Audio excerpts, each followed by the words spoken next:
Phone में ज्यादा megapixel का कैमरा मतलब ज्यादा बढ़िया फोटो आएगी, या फिर फोन में ज्यादा रैम मतलब फोन ज्यादा तेज चलेगा। तो अगर आप भी ऐसे कुछ टेक मिथ्स पे बिलीव करते हैं तो आपको ये वीडियो जरूर देखनी चाहिए, क्योंकि इस वीडियो में मैंने ऐसे ही 7 टेक मिथ्स को बस्ट किया है जो कि आप अभी तक विश्वास करते हैं, और इसका फायदा स्मार्टफोन कंपनीज वाले उठाते हैं आपको फूल बनाकर फोन बेचने में। इसीलिए वीडियो को एंड तक देखिएगा ताकि आप इन सभी टेक मिथ्स की सच्चाई जान सकें।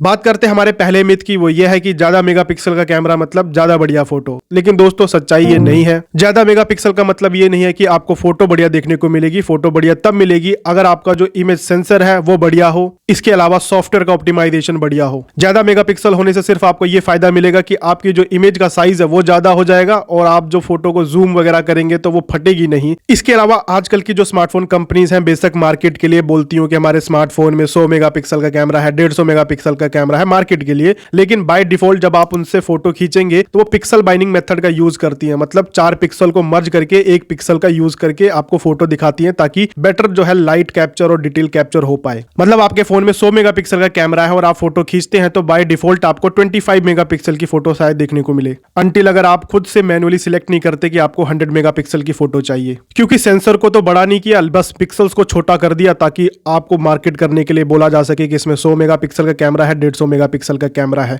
अब अगर पिक्सल छोटे हो जाएंगे तो वो उतना लाइट कैप्चर नहीं कर पाएंगे और आपको बढ़िया डिटेल्ड फोटोज वगैरह देखने को नहीं मिल पाएगी और नाइट में और दिक्कत आएगी। इसीलिए पिक्सल बाइंडिंग मेथड का यूज किया जाता है। आप ऐसे समझो ना, कोई दीवार है और उस पे एक छोटा सा होल है और एक बड़ा सा होल है, तो किसमें से ज्यादा लाइट पास हो पाएगी? ऑफ कोर्स बड़े वाले से। इसी तरह हमारे फोन्स के कैमरे में भी जो इमेज सेंसर है उसमें सेल्स होते हैं जो लाइट को कैप्चर करते हैं। अगर वो सेल ज्यादा छोटे होंगे तो वो कम लाइट कैप्चर कर पाएंगे, तो आपको जो इमेज है वो भी नॉइसी और कम क्वालिटी वाली देखने को मिलेगी। वहीं पर अगर वो सेल्स बड़े होंगे तो मतलब ज्यादा लाइट कैप्चर कर पाएंगे और ओवरऑल जो इमेज है वो आपको बहुत बढ़िया देखने को मिलेगी। तो आई थिंक अब आपको ये भी समझ में आ गया होगा कि आईफोन में आपको क्यों कम मेगापिक्सल वाला कैमरा देखने को मिलता है। वो क्यों 100, 150, 200, 250 मेगापिक्सल का कैमरा मार्केट नहीं करते। तो अब से सिर्फ फोन के कैमरे का मेगापिक्सल देख के फोन को बिल्कुल मत खरीदिएगा। बढ़ते हमारे अगले मिथ की तरफ।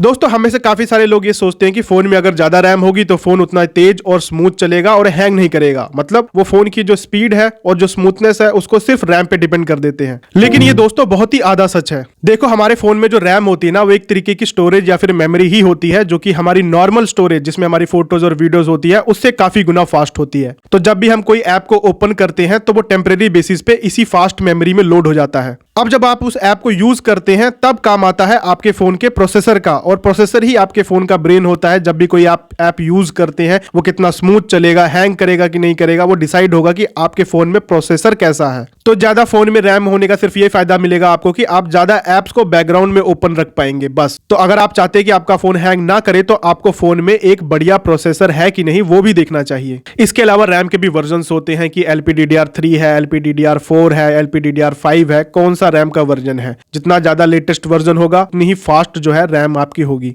अब आई होप आप फोन की रैम के साथ साथ उसके प्रोसेसर पे भी ज्यादा ध्यान देंगे। हमारा जो अगला मिथ है वो डेफिनेटली आप रोज करते हैं अपने फोन में। जो रिसेंट ऐप्स होते हैं उसको आप बार बार क्लोज कर देते हैं खुद से ही, और आप सोचते हैं कि इससे जो फोन है वो स्मूथ और फास्ट चलने लगता है। और हम में से काफी सारे लोगों की ये आदत भी बन गई है, जब भी हम कोई ऐप को यूज करते हैं उसको तुरंत रिसेंट ऐप से क्लीन कर देते हैं। लेकिन दोस्तों आज के समय आपको ऐसा करने की बिल्कुल जरूरत नहीं है। हमारे जो मॉडर्न OS हैं, चाहे वो एंड्रॉइड हो या फिर iOS, उनको पता है कि रैम को कैसे मैनेज करना है। तो अगर आप किसी ऐप का यूज कर रहे थे और कुछ देर बाद आप दूसरे ऐप पे शिफ्ट कर जाते हैं, उसका यूज करने लगते हैं और काफी देर तक आप जो है पुराने वाले ऐप का यूज नहीं करते, तो वो ऐप जो है बैकग्राउंड में स्लीपी मोड पे चला जाता है और आप जब दोबारा उस ऐप को यूज करते हैं तो वो वापस एक्टिव हो जाता है। इससे ये फायदा मिलता है कि जब आप उस ऐप को वापस ओपन करेंगे तो वो फास्ट लोड होगा, क्योंकि वो अभी भी रैम में है। अभी अगर आपने उसे डिलीट कर दिया होता तो प्रोसेसर को दोबारा काम करना पड़ता उसे वापस रैम में लोड करने पे, जिससे जो है आपको थोड़ा सा डिले देखने को मिलता है ऐप को ओपन होने में। इसके अलावा इस रिपीटेटिव काम में अननेसेसरी बैटरी भी कंज्यूम होती है। तो अब से अननेसेसरी फोन में जो रिसेंट ऐप्स हैं उनको मत क्लीन करिए अनटिल आप कोई ऐप में इशू फेस ना कर रहे हो। इसके अलावा दोस्तों इस चैनल पे ये जो सब्सक्राइब बटन है और ये जो लाइक बटन है ये बिल्कुल फ्री ऑफ कॉस्ट है, ये बिल्कुल भी मिथ नहीं है। आप इस पे क्लिक करके देख भी सकते हैं। बाकी बात करते हैं हमारे अगले मिथ की।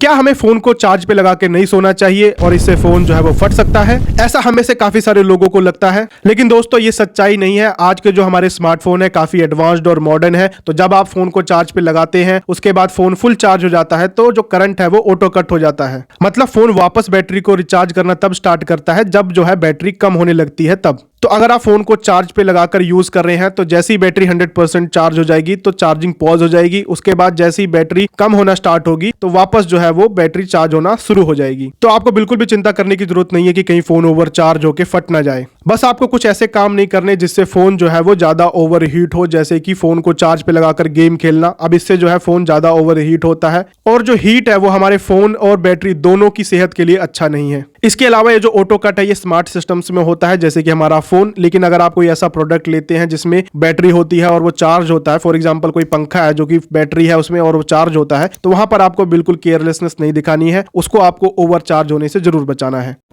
अगला मिथ हमारा यह है कि अगर फोन पानी में गिर जाता है तो उसे चावल के डिब्बे में रखना चाहिए ताकि जो चावल है वो उस फोन से पानी को सोख ले। लेकिन दोस्तों ये बिल्कुल भी सच नहीं है, उल्टा आपका जो फोन है वो और भी खराब हो सकता है। देखो चावल के डिब्बे में वैसे भी छोटे छोटे धूल कण होते हैं, तो जब आप फोन को रखेंगे और फोन में वैसे भी ह्यूमिडिटी रहेगी, गीला रहेगा फोन, तो वो आपके जो पार्ट्स हैं उस पर जाकर चिपक जाएंगे और वहां डैमेज करेंगे। इसके अलावा जो चावल होता है उसकी जो क्षमता है पानी को सोखने की वो उतनी तेज नहीं है, तो वो बेअसर ही है। और जो फोन आप चावल के डिब्बे में डालते भी हैं तो वो काफी अंदर गाड़ देते हैं उसको, उसके ऊपर चावल ऐसे फेर देते हैं, तो ह्यूमिडिटी निकलेगी भी कहां से जब उसके पास स्पेस ही नहीं है। तो एक तरीके का ह्यूमिडिटी चैम्बर बन जाता है और वो और डैमेज पहुंचाता है। फिर अब अगर आपका फोन पानी में गिरता है तो बिल्कुल भी चावल के डिब्बे में मत डालिए उसे, तुरंत अपने फोन को स्विच ऑफ करिए और सिम ट्रे वगैरह निकाल के अपने फोन को पंखे के आगे रखिए और तब तक फोन को वापस ऑन मत करिए जब तक फोन से पानी पूरी तरीके से उड़ ना जाए। बाकी आप चाहें तो दुकान पे भी दिखा सकते हैं वो फोन को खोल के साफ करके, फिर आप अपने फोन को ऑन करके यूज करिए। बढ़ते हमारे अगले मिथ की तरफ, जो कि है कि ये जो फास्ट चार्जर्स होते हैं 80 वोट 100 वोट ये हमारे फोन की बैटरी को खराब करते हैं या फिर इनसे फोन की जो बैटरी है वो जल्दी खराब हो जाती है। देखो आज की जो फास्ट चार्जिंग टेक्नोलॉजी है वो काफी एडवांस्ड है। जो आपका फोन चार्ज होता है वो 60-70% फास्ट चार्ज होता है, उसके बाद थोड़ा रिलेटिवली स्लो चार्ज होता है ताकि फोन ज्यादा ओवर हीट भी ना हो और आपकी बैटरी भी प्रोटेक्टेड रहे। हाँ, फास्ट चार्जिंग से थोड़ा हीट प्रोड्यूस होती है जो समय के साथ बैटरी को थोड़ा डिग्रेड करती है, लेकिन वो इतना कम होती है कि आपको आम इस्तेमाल में वो फर्क नहीं पता चलता। इसके अलावा जो आज के एडवांस्ड फोन्स है वो हीट को काफी अच्छे से मैनेज कर पाते हैं, इसीलिए आपको डरने की बिल्कुल भी जरूरत नहीं है। फास्ट चार्जर का आप इस्तेमाल बिंदास कर सकते हैं। बात करें हमारे इस वीडियो के आखिरी मिथ की, तो वो ये है कि अगर हम फोन के ब्राउजर में इनकॉग्निटो मोड ऑन कर लेते हैं तो हम बिल्कुल अननोन हो जाते हैं, कोई भी हमें ट्रैक नहीं कर सकता। हाँ, ये बात बिल्कुल सही है कि आपका जो कुकी डेटा होता है या फिर जो सर्च हिस्ट्री है वो रिकॉर्ड नहीं होती, लेकिन आपका जो इंटरनेट सर्विस प्रोवाइडर है उसको सब कुछ पता है कि आपने क्या सर्च किया है इंटरनेट पे। इसके अलावा आप कोई वेबसाइट पे भी जाते हैं तो वो भी जान सकता है कि आपकी अप्रोक्सीमेट लोकेशन क्या है, बस वो आपके जो कुकीज है उसको एक्सेस नहीं कर सकता। तो इस गलतफहमी में मत रहिए कि आप जब इनकॉग्निटो मोड ऑन करते हैं तो बिल्कुल अननोन हो जाते हैं इंटरनेट पे। बाकी ये थी पूरी वीडियो जिसमें मैंने आपके साथ 7 टेक मिथ्स शेयर किए। अगर आपको ये वीडियो पसंद आई हो तो अगर आप इसका पार्ट 2 चाहते हैं तो इस वीडियो पे कम से कम 3K लाइक कर दीजिएगा। बाकी आप इस चैनल पे नए आए हैं तो चैनल को सब्सक्राइब कर सकते हैं। मैं मिलता हूं आपको अपनी अगली वीडियो में, तब तक के लिए धन्यवाद।